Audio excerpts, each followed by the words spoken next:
que Vincent, tu peux nous lire, s'il te plaît, les insectes? Scarabée, guêpe, papillon, luciole, libellule, criquet, araignée, sauterelle, fourmi, coccinelle, abeille, menthe religieuse, mille pattes.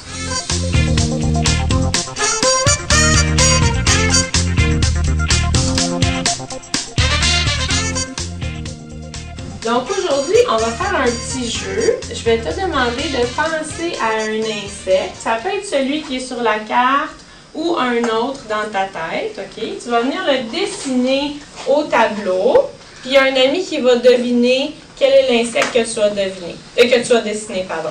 Alors quand l'ami a deviné, c'est à son tour. Est-ce que ça va? Est-ce qu'il y a quelqu'un qui aimerait commencer?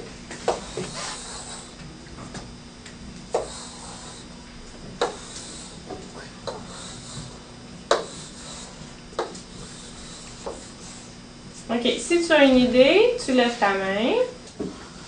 Tarentule? Ouais. Une tarentule, super. Alors, tu donnes la craie à Frédéric. Merci, David. Tu as une idée?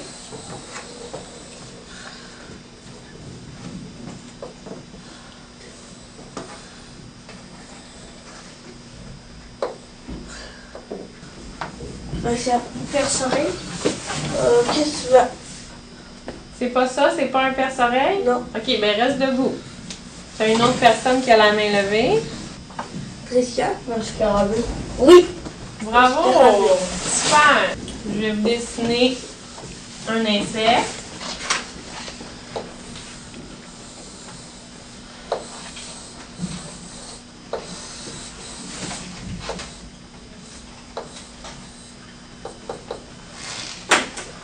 Avez-vous une idée? Oui! Libellule? Oui! Super! Alors, dans notre petit exercice de « Fais-moi un dessin d'insecte », as-tu remarqué qu'on a fait seulement la ligne contour? OK? On n'a pas dessiné à l'intérieur de l'insecte. Alors, si je reprends l'araignée ou la tarentule de David avec ses pattes, on n'a pas travaillé l'intérieur. On n'est pas venu travailler la texture. On n'a pas fait de poils. On n'a pas fait d'écailles. On a seulement fait le contour. OK? Et après notre exercice, sur des cartons, vous allez dessiner un insecte en faisant le contour. OK? Le but, c'est pas de travailler l'intérieur, comme je t'ai expliqué ici. Puis, on n'oublie pas de faire la ligne double. Quand on va découper notre insecte, si la ligne n'est pas double, on va découper seulement une ligne. Puis ça va être très fragile. C'est vrai, tu peux casser ou briser les pattes. On va faire notre dessin avec du pastel gras. Tu vas avoir un pastel gras par personne, puis tu viens faire ton insecte. Quand tu auras terminé de dessiner ton insecte, on va le découper.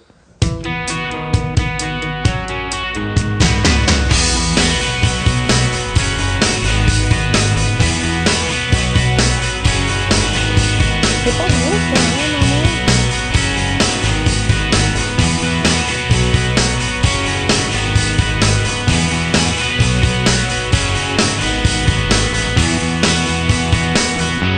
C'est cute! C'est vraiment beau.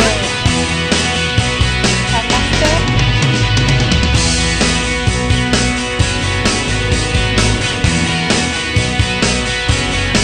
Parfait. Super.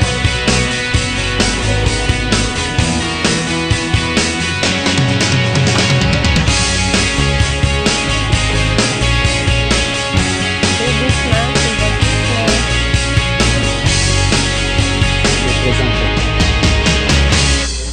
Ça, c'est ma fourmi et ça, c'est ma luciole.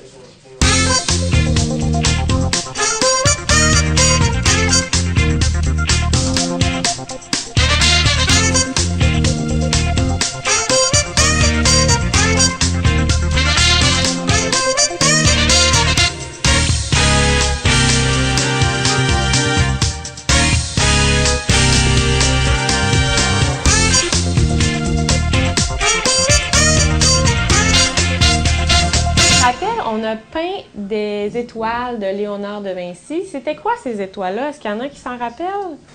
Les couleurs, quand on les mélangeait, ça faisait d'autres couleurs. OK, excellent. Ces couleurs-là, on les appelle des couleurs primaires. Est-ce que tu es capable de me les nommer? Catherine? Bleu, jaune, rouge. Bleu, jaune et rouge. Excellent. Alors, si je mélange le rouge et le bleu, quelle couleur ça va donner? Christian? Le mauve. Le mauve. Okay. Si je mélange du rouge et du jaune, qu'est-ce que ça fait comme couleur? Vincent? Orange. Orange. Super. Si je mélange du bleu et du jaune, qu'est-ce que ça fait comme couleur? Frédéric? Vert. Du vert. Excellent. Alors, on a vu nos 3 couleurs primaires, le bleu, le jaune et le rouge. Et si on mélange certaines de ces couleurs-là, ça nous donne d'autres couleurs qui s'appellent des couleurs secondaires. Mais nous, on va rester aux couleurs primaires. Maintenant, on va faire des mélanges de couleurs sur un carton. Puis peut-être qu'on va obtenir d'autres couleurs qu'on n'a pas vues dans nos étoiles. Pour notre exercice, on peut utiliser 2 instruments.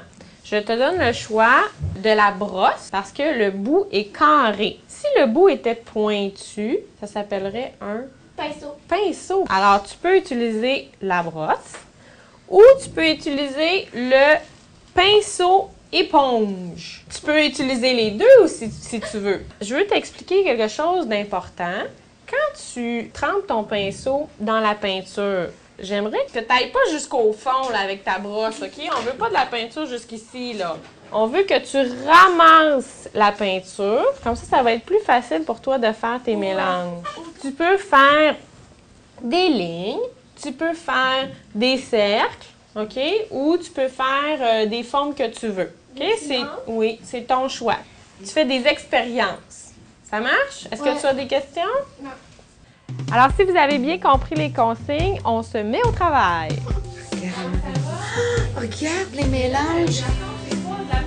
Quelle sorte de couleur tu es en train de faire? Ici, tu as mis du jaune avec du... Puis ça t'a donné du... Un petit peu de vert. Un petit peu de vert. Oui, oui. Quand on veut du brun, c'est intéressant, hein? Faut mélanger les 3 couleurs. Ben oui. T'as-tu compris, ma belle Catherine? Du brun. Oui, puis comment t'as fait ça? Un petit peu de vert. Un petit peu de vert, un petit peu de rouge. Et du mauve. Eh oui. Tu peux pas mélanger beaucoup, hein, pour garder tes couleurs. On voit toutes les traces de chacune de tes couleurs. Comment on va faire pour les garder pures? Ben, faut pas que je gère les mélanger. Mais oui, c'est ça, hein. Ça c'est une autre technique. Regarde, si je prends une goutte de rouge, une goutte de bleu, puis une goutte de jaune qui est un petit peu mélangée. Ça ne marchera peut-être pas parfait parce que ton jaune est un petit peu sale. Mais regarde bien, j'ai mes 3 couleurs. Regarde ce que je fais avec ici. Quand je les applique, ça fait l'arc-en-ciel. Eh oui, c'est beau, hein? As-tu le goût de l'essayer? Ouais. Vas-y, mon gars. T'as vu comment j'ai fait, hein? Un petit peu, OK. Attention, comment tu ramasses ta peinture? Reprends-en du bleu.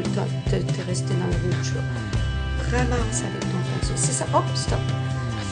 Oui. Maintenant qu'on a fait nos fonds de couleurs, puis qu'on a vu que si on mélangeait toutes les couleurs, ça donnait quelle couleur? Catherine? Du noir. Oui, ça peut nous donner du noir. Ça peut nous donner une autre couleur aussi, David? Du brun. Du brun. Tu peux même mettre de la couleur sur ton pinceau éponge, une petite touche de bleu, une petite touche de jaune, une petite touche de rouge.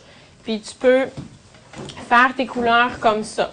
OK? C'est une technique. Sinon, tu peux prendre ta brosse. Alors maintenant, on va prendre les insectes qu'on a déjà dessinés et découpés. Celui-là, c'est Frédéric qui l'a fait. OK? Et on va venir coller notre insecte avec de la gommette sur notre carton. Si j'ai plusieurs insectes, je les colle sur mon carton.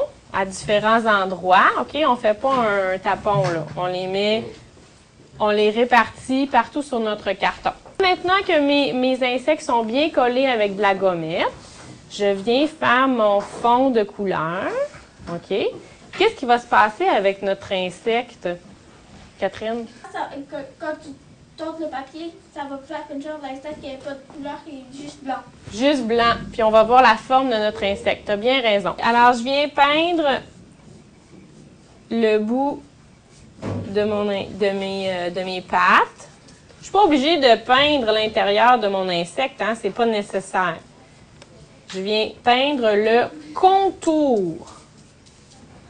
Et ensuite, quand j'ai terminé, avec mon pinceau éponge, je viens faire le fond. OK? Ça va être plus rapide.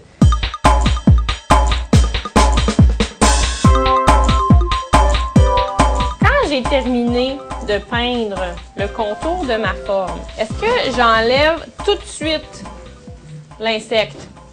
Non. On va attendre que ça sèche pour que ça se fasse vraiment un beau résultat. Alors, si j'enlève mon insecte... Oh mon Dieu! On prend la chez nous? Alors, si j'enlève mon insecte, qu'est-ce que je vois? Une croquerelle. Une coquerelle, oui. Qui, Je vais laisser la coquerelle. Alors, tu vois l'insecte qui n'est pas peint. Est-ce que vous êtes prêts à le faire? Ouais. OK, on y va.